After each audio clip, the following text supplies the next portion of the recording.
Krishna,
Krishna,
Hare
Krishna,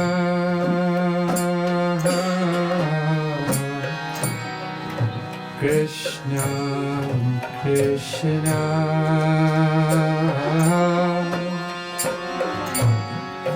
Hare, Hare,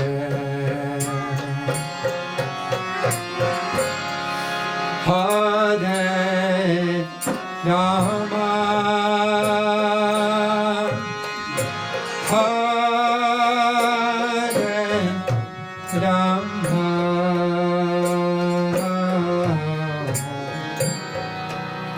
Rama Rama,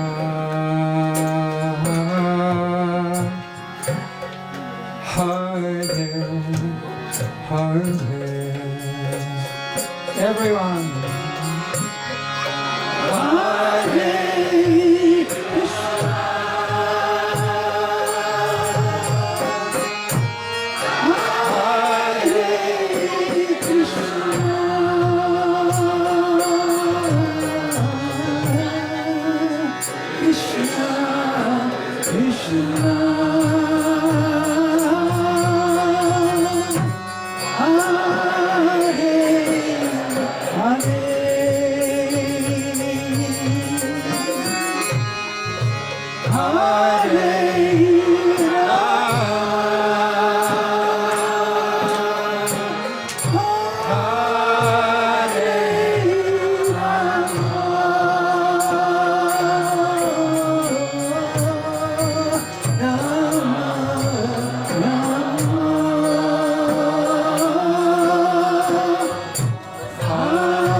Hare Krishna, Hare Krishna,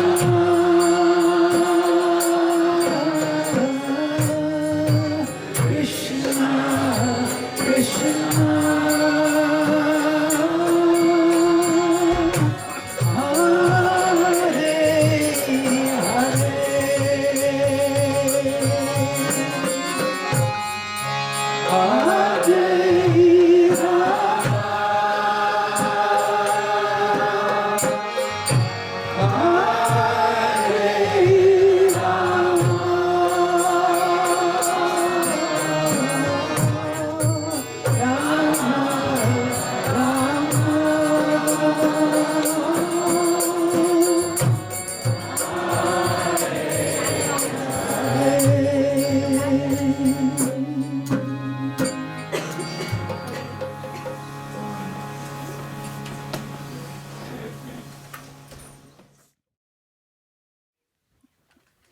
So this evening, we have gathered here in a sacred place because we're familiar with the landscape here and all our friends are here and we come here often.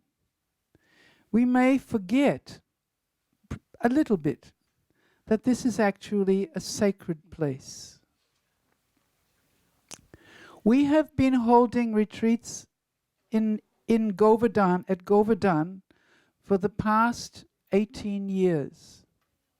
And that atmosphere, you could say, is the topmost of sacred atmospheres.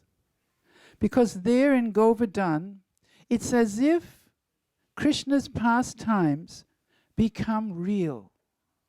It's as if you can see them. Because that place, even though the people there, like ourselves, they may forget that this is a sacred place, and they may act in many different ways. But the sacredness of the atmosphere, it still infects the heart with a kind of spiritual happiness that is very difficult to find anywhere else. So now I would like to introduce our reading for tonight. This most glorious and confidential Leela is a deeply astonishing pastime. We are going to hear about Krishna's dancing with the Gopi girls of Vrindavan. Srila Jiva Goswami, one of our teachers, comments upon this glorious and confidential pastime, saying that no other topic or narration is as exalted or worthwhile to place in the worthy devotee's ears.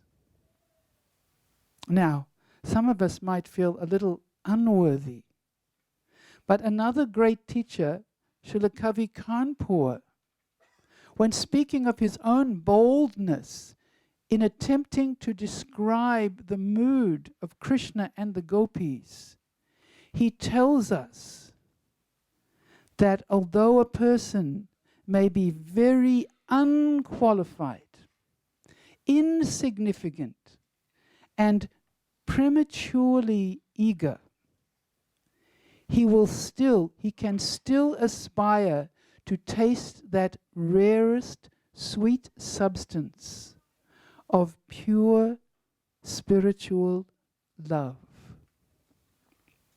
So now with the blessings, their blessings, and with the blessings of Srila Prabhupada, let us begin our presentation.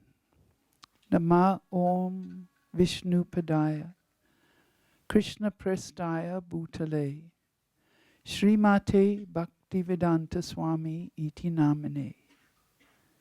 Namaste Saraswati Deve Gauravani Pracharane Nevasesha Sunyavadi Paskatya Desatarane.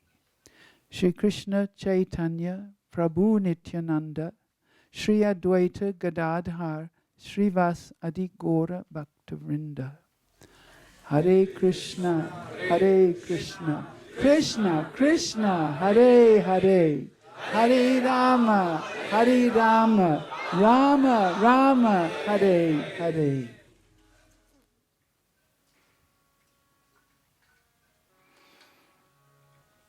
The autumn Rasa Leela dance is also called the Sharadiya Ras, and it is described in the Śrīmad Bhāgavatam. It takes place in Vrindavan near Vamsivat. And Vamsi, flute, and Vat is a big banyan tree. Now, if we go to Vrindavan today, you can visit that place of Vamsivat. But at that time, when Krishna was present, that tree looked completely different than it does today. The branches of this massive tree under which Krishna was playing his flute extended over an immense area. Millions of gopis gathered there to dance.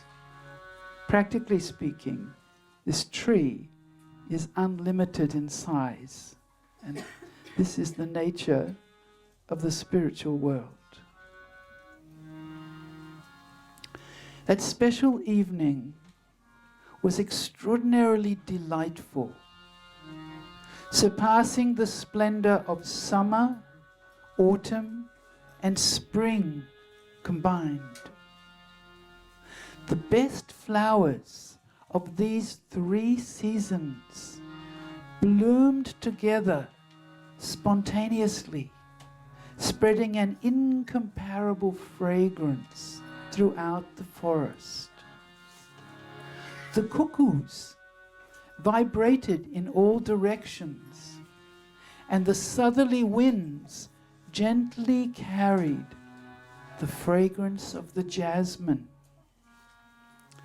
Swarms of intoxicated young bees moved amongst the creepers, drinking the nectar of their half-opened blossoms. The bright full moon rose up into its position for its service, appearing at first like a copper clock hanging in the sky, announcing the time for the sweet Rasa dance. Then it gradually reached to the top of the sky, and it became golden, and the moonlight filtered down through the leaves and the creepers, creating a wonderful combination of light and shade. The moon's rays appeared to be coming through a sieve that was spreading thousands of pencil-like rays across the forest floor. Acting as a skillful light designer, the moon produced the perfect atmosphere for the auspicious Rasa dance. Encouraged by the splendor, Krishna took up his effulgent, all-enchanting flute. And tonight, the raga he played was like love personified. No one had ever heard something so sweet. The sound of the flute seemed to magically call each of the gopis by name. Hearing their names blended into the melody of the flute, the girls became stunned, oblivious of all other sounds. They entered into a state of madness, thinking only of the path leading to Krishna. Some girls left rice boiling on the stove. Others left the circle of their family, and some instantly stopped eating and rushed towards Krishna.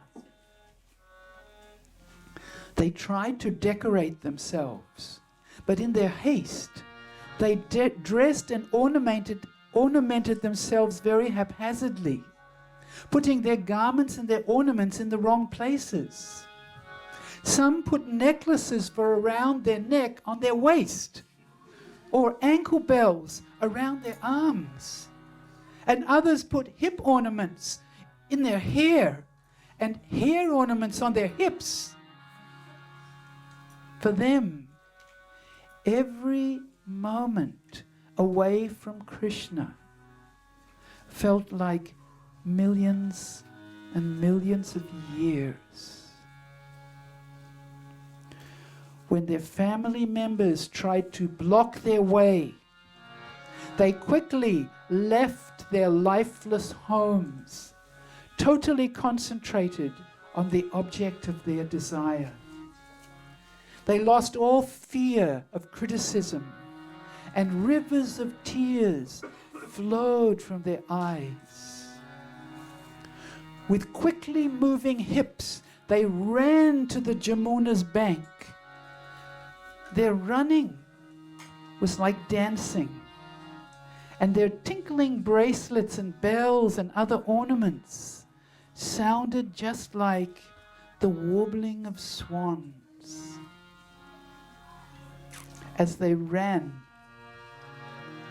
the dangling tassels on the end of their veils slid along the ground.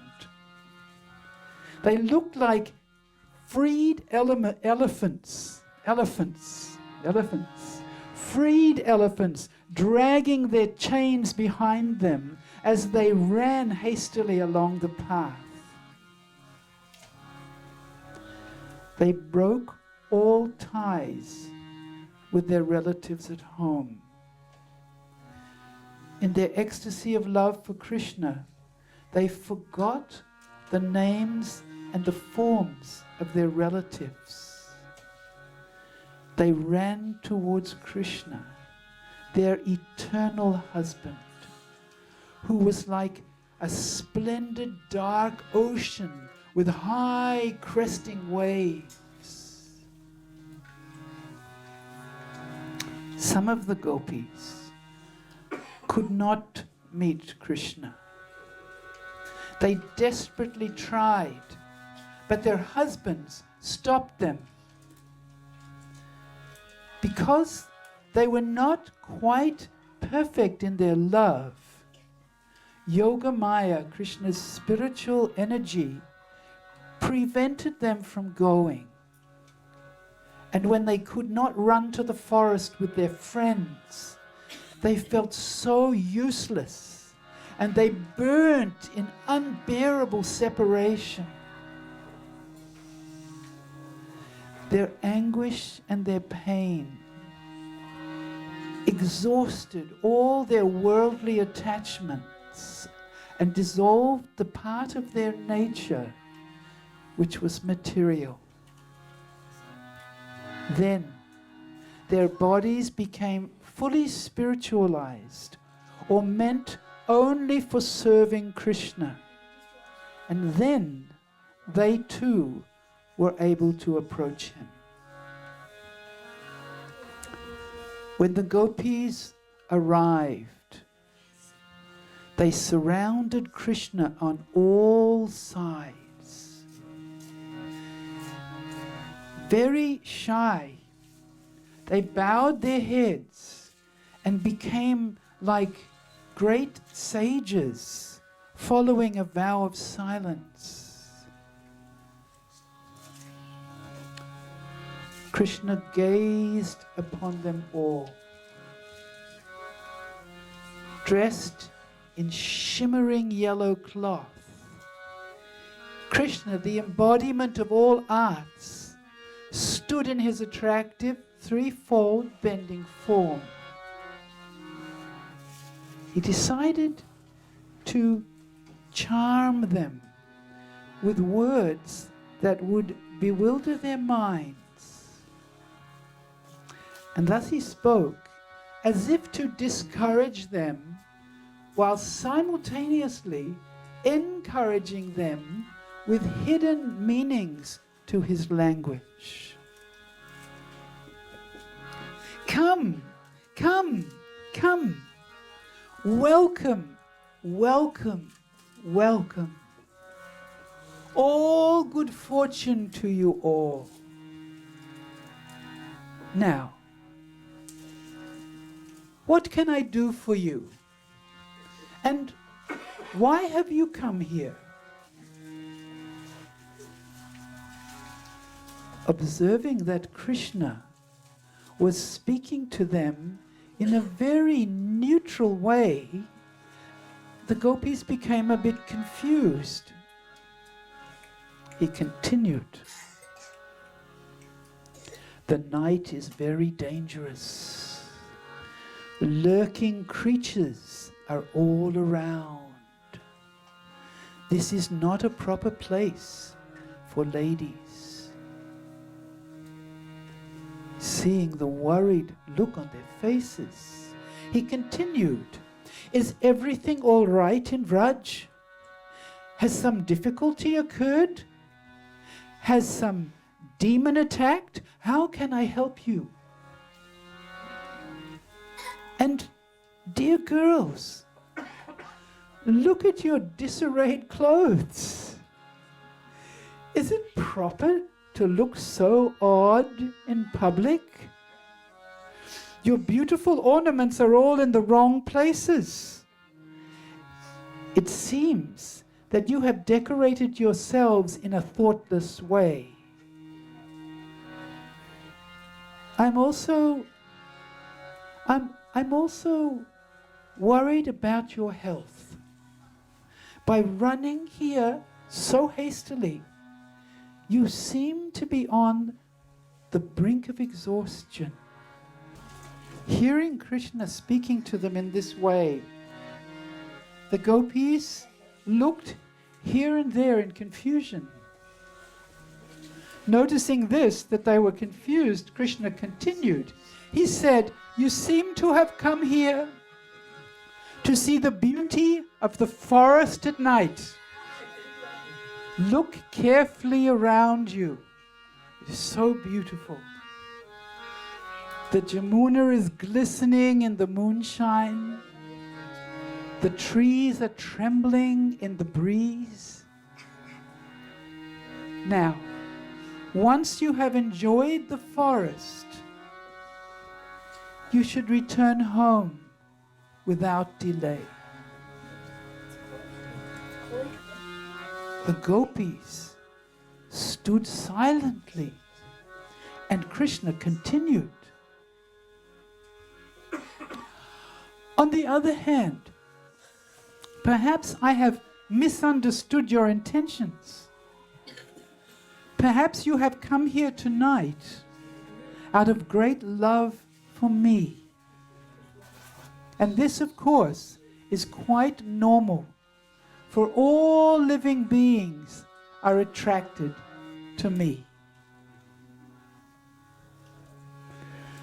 The gopis stood there silently, trying to understand Krishna's words. And then he began instructing them on the duties of a wife and her responsibility to her husband. He told them that this was the highest religious duty, and that coming to the forest in the dead of night was irreligious. He advised them that they would all lose their reputation and position within society by coming here. As the gopis listened to Krishna's harsh words, indicating his lack of affection for them, they became so sad. Their suffering reached intolerable proportions. They felt as though they were being stabbed by millions of swords, or burnt by raging fires, or pierced with spears, or poisoned in every limb of their bodies. The whole world felt empty, hopeless, and devoid of bliss. It was as if they were dying a slow and painful death. Tears streamed down from their eyes, mixing with the black eye ointment and turning into black rivers of pain. Their faces became pale, their lips trembled, and drops of perspiration formed on their beautiful cheeks. Their limbs hung limply, and their beautiful armlets slipped from their arms. For a long time, their desire had been focused only on him. And then the sound of his flute had called them, and their desire to meet him had increased unlimitedly. And now their hopes were abruptly broken. They could not say anything. They stood there silently, drawing lines on the ground with their toes, and their silence expressed that their hearts were grievously wounded. The gopis looked like figures painted on the canvas of the sky. With their intelligence, they could understand that Krishna's unspoken message was actually favorable, but the external meaning of his words indicated that he didn't care for them. Now, believing that Krishna was unwilling to accept them, this spun their minds around. And in order to understand what to do next, they discussed amongst each other. One girl said, "Should we humbly hold Krishna's feet and piteously beg to remain here?" Another said, "Should we appear indifferent and quickly return to Vraj, forcing our minds to stay calm?" Another said, "Perhaps we should give up our lives, either now in his presence or secretly by drowning ourselves in the Jamuna." Another said, "If we end our lives, how will we ever be able to see his beautiful face again? Our love has made us cast away our natural shyness. And now the person for whom we neglected everything has neglected us, since we were not good enough for him." Lowering their heads in shame, they prayed, "O Mother Earth, please open up so that we can enter within you now. Our time has come. Our aspirations now smashed to pieces. Let us take a final look at Krishna and then die." Although Krishna was their beloved and they had abandoned everything for him, and although he had spoken to them as if he intended to abandon them, these girls, saturated with intense spiritual love, remained unflinching in their devotion towards him. Then one bold gopi spoke up. She said, "O all-powerful one, you should not speak in this cruel way. Do not reject us." And another one said, "You have fired arrow-like words at us. And now, rather than returning to our houses, we will give up our bodies and go to the abode of Yamaraj. And you will have to accept the reaction for killing millions of ladies." Another one said, "You have expressed your opinion that service to husband, children, and others is the highest principle. We accept that. However, since you are the teacher of all such religious principles, we accept you as our guru. And everyone knows that guru must be worshipped first. And that is the only reason that we have come. Another clever gopi said, actually, we never came here to see you. We came here to recover our lost property. Your flute stole our hearts and our minds. We were busily and happily absorbed in our household affairs, but by stealing our minds, our whole life has been plundered.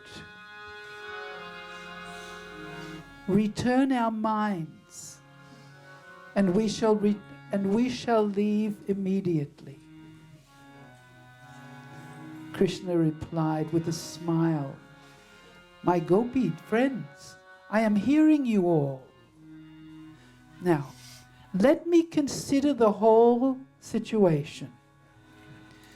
You should all go home now, and I will certainly return your minds in a day or two. The gopis replied, we would, but our feet refuse to move even one step. So give back our minds and then we can go. The fault is not because of you, it is because of your flute, who has confused and forced us to leave everything. So from now on, you should not play your flute and distract us. Krishna defended himself. I did not blow the flute at all. It was the wind who blew the flute.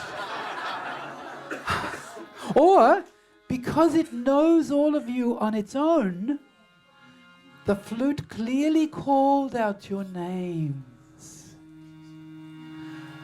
I see your great boldness in belittling the constant companion of my lotus hand.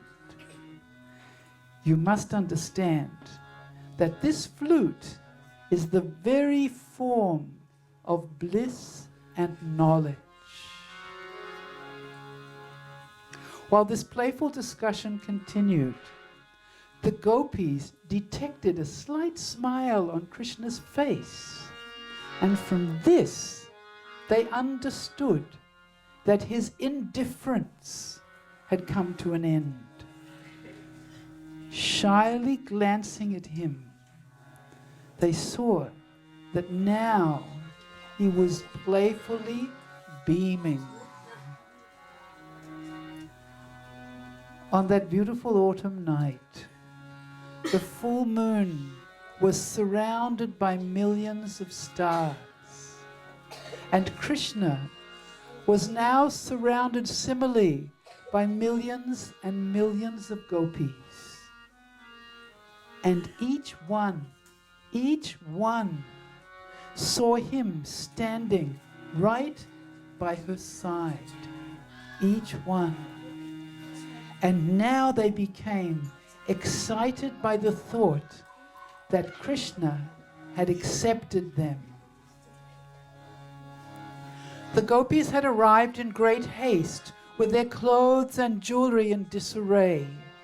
And now Yogamaya provided them all with exquisitely beautiful dresses and ornaments, and they appeared reborn in their splendor. Krishna was also specially dressed for this occasion, wearing dazzling garments and ornaments, and a softly tilted cream-colored turban, and a beautiful forest garland of many colors, which extended down to his knees. He strolled amongst the trees and creepers. As Krishna strolled along the pathway, he picked soft leaves, and with his fingernail, he wrote messages on them and gave them to the girls. Seeing his affection, these ladies felt intense happiness, being by the side of the Lord of their life. And each gopi, each single gopi, felt that Krishna had agreed to become hers alone. And she desired to lock him up tightly in the core of her heart. And it was here that Krishna exchanged affection individually with every one of them. By his mystic Yogamaya potency, he arranged that every gopi felt that she was being favored by him and receiving so much attention from the best of men. Each girl thought herself the best amongst all women. They began to consider that their beloved Krishna, the embodiment of all arts and the most exalted person, was now subordinate to them and under their control. And due to their good fortune, they became proud. In fact, they became so proud that if they had become aware that Krishna was displaying similar affection with all the gopis simultaneously, they would have become angry. And in that angry mood, they would have been completely unable to participate in the Rasa dance along with all the others. Understanding this, Krishna considered, I desire to exchange with all the gopis together. There is no chance to do so unless they change their mood. The purity of their love has become colored by the pride of love, which, although a sign of their great good fortune, is unfavorable for the growth of bliss. Krishna decided to create a situation that would act as a solvent to remove this stain. And just as he was considering what to do, he noticed that Srimati Radharani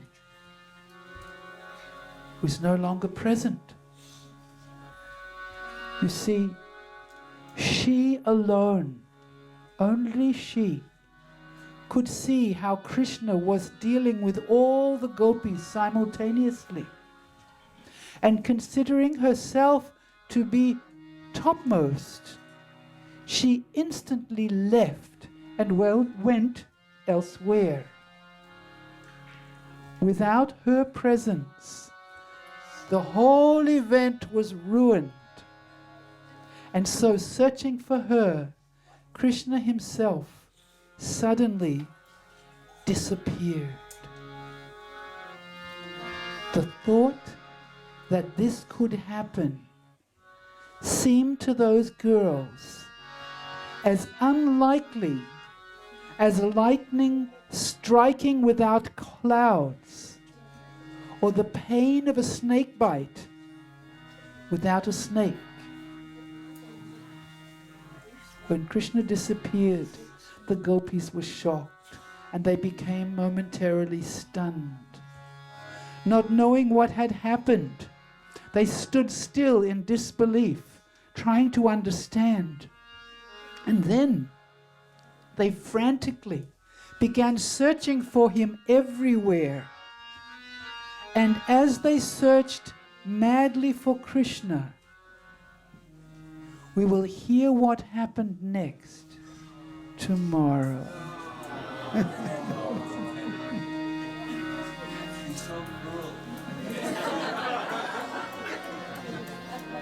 He's so cruel or I'm so cruel.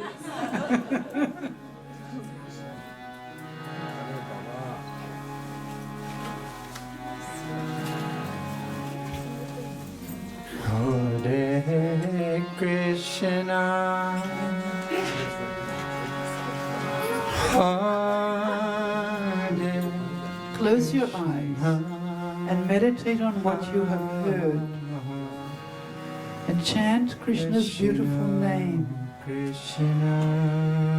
it will soften your heart. Hare, Hare,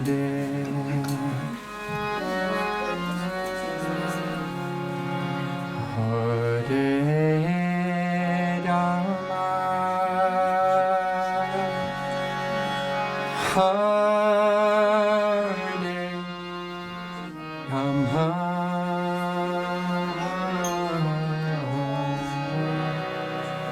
Rama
Hare Rama,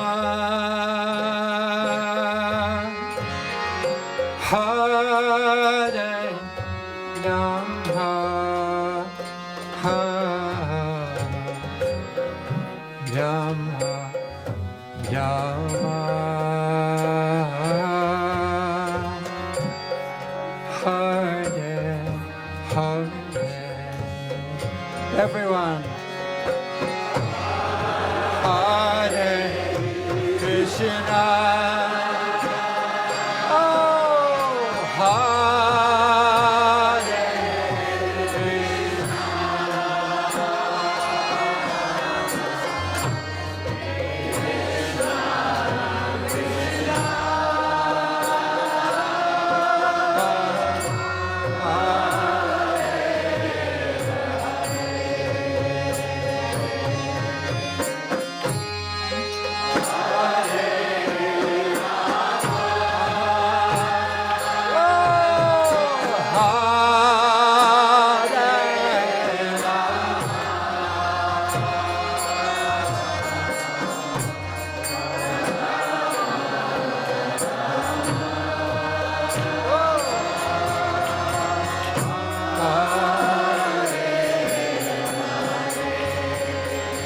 Everyone again, all together. Everyone, Hare Krishna. Oh, Hare Krishna.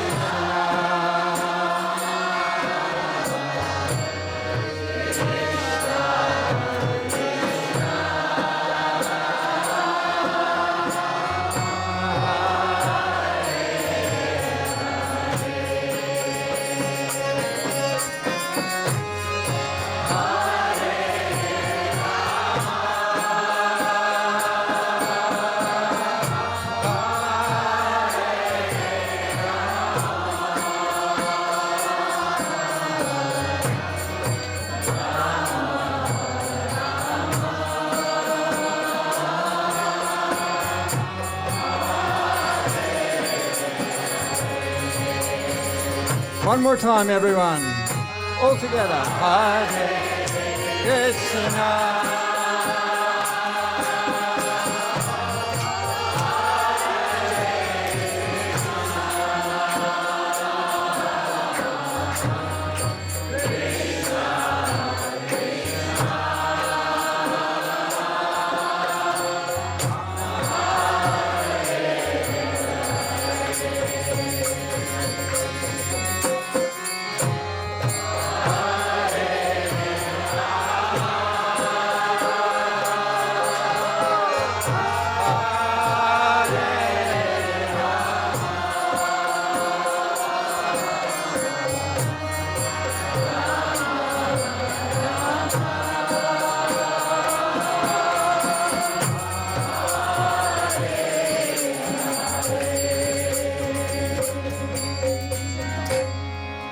Hare Krishna, Hare Krishna,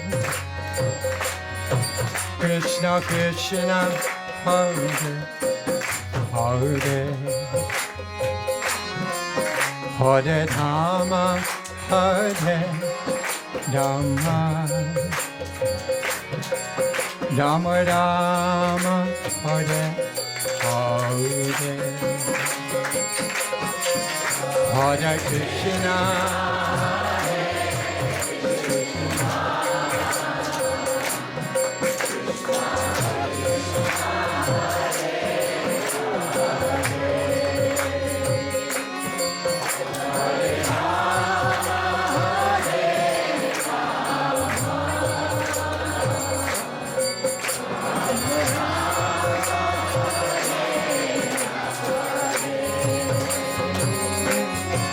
Hare Krishna, Hare Krishna, Krishna Krishna, Hare Hare, Hare Rama, Hare Rama, Rama Rama, Hare Hare.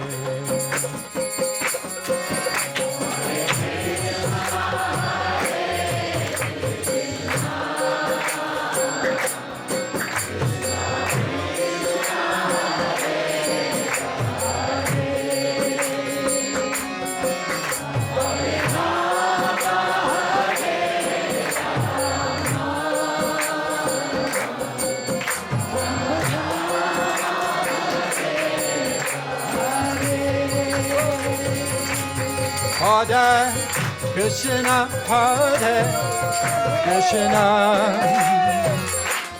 Krishna Krishna, Hare Hare, Hare Rama, Hare Rama, Rama Rama, Hare Hare, Hare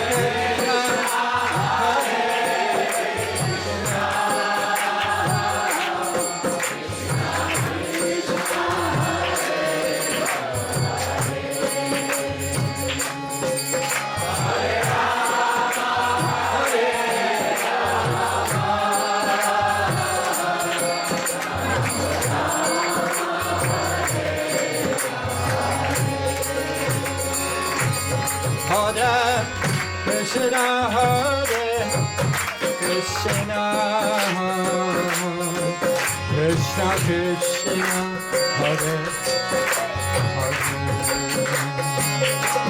Hare, Hare Rama,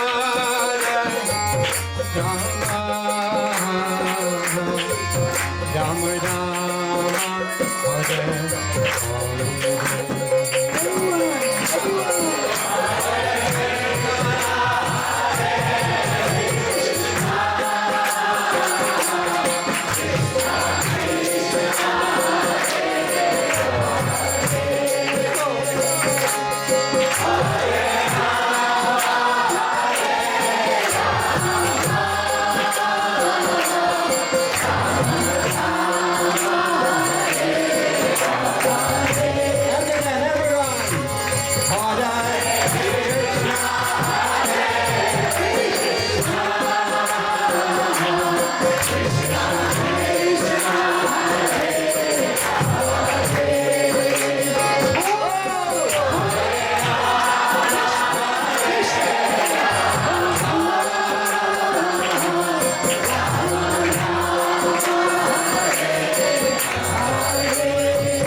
Hare.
Jai Om Vishnupad Paramansa Paripajakatar Dosatar Satatsi Sivan His Divine Grace A.C. Bhaktivedanta Swami Prabhupada Ananta Koti Vaishnava ISKCON Founder Prabhupada Prem Si Gaur Si Krishna Chaitanya Prabhu Nityananda Sri Advaita Gadadhara Srivasari Gaur Bhaktivedanta Ki Jai. Sri Sri Radha Krishna Gopinath Śrīmad Bhāgavatam Giri Govardhan Ki Jai. Sri Vrindavan Dham Ki Jai. Sri Navadip Mayapur Dham Ki Jai. Ganga Mai Ki Jai. Yamuna Mai Ki Jai. Bhakti Devi Ki Jai. Tulasi Devi Ki Jai. Samaveda Bhaktivedanta Ki Jai. All glories to the assembled. All glories to the assembled. All glories to the assembled. All glories to C.C. Guru Varanga. Nitai Gaur Premanandi.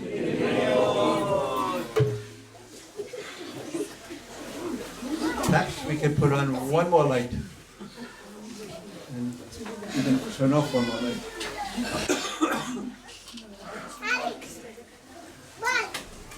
Hare Krishna.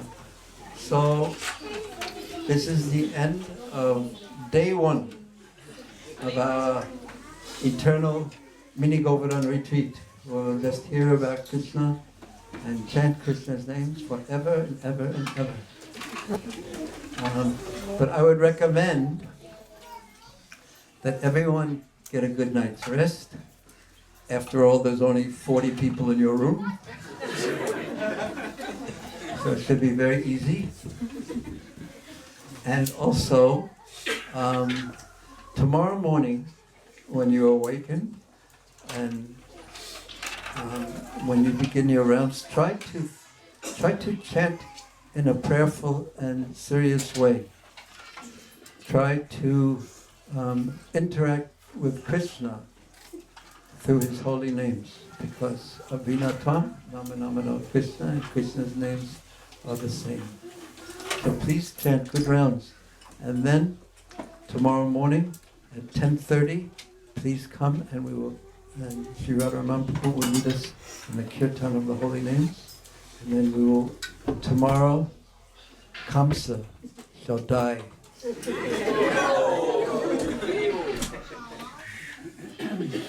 There's always one who's rooting for Kamsa. And all those who root for Kamsa, they will have trouble tomorrow. Balaram kicks some of them in the head, finishes them off.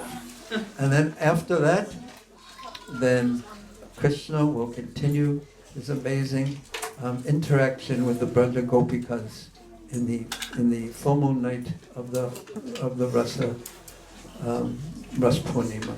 So thank you so much. I mean, it was a long day in one sense. There's more hearing and chanting than most of us are used to in one day, and you all did so well, especially the little ones amongst us. They did well at least some of the time, and we want to congratulate you for that. And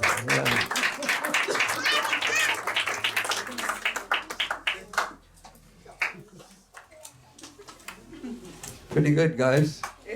How about the girls? Where are the girls? All the girls, raise your hand. Oh, thank you so much. So humble and so kind-hearted. And good devotees. And all the big girls and boys, thank you so much for hearing and chanting with us. And Krishna willing, we shall see you all tomorrow may your ears turn into cups to capture the Krishna Katha and feed it into your consciousness. Thank you very much. Good night. Śrīmad Bhāgavatam ki jai. Sri Radha Ballabha ki jai. Sri Gauratai ki jai. Raghunath Bhagavad Subhadra Devi ki jai. Śrīmad Prabhupada Bhaktivedanta ki jai. Nitai Gaur Premanandi. Good night.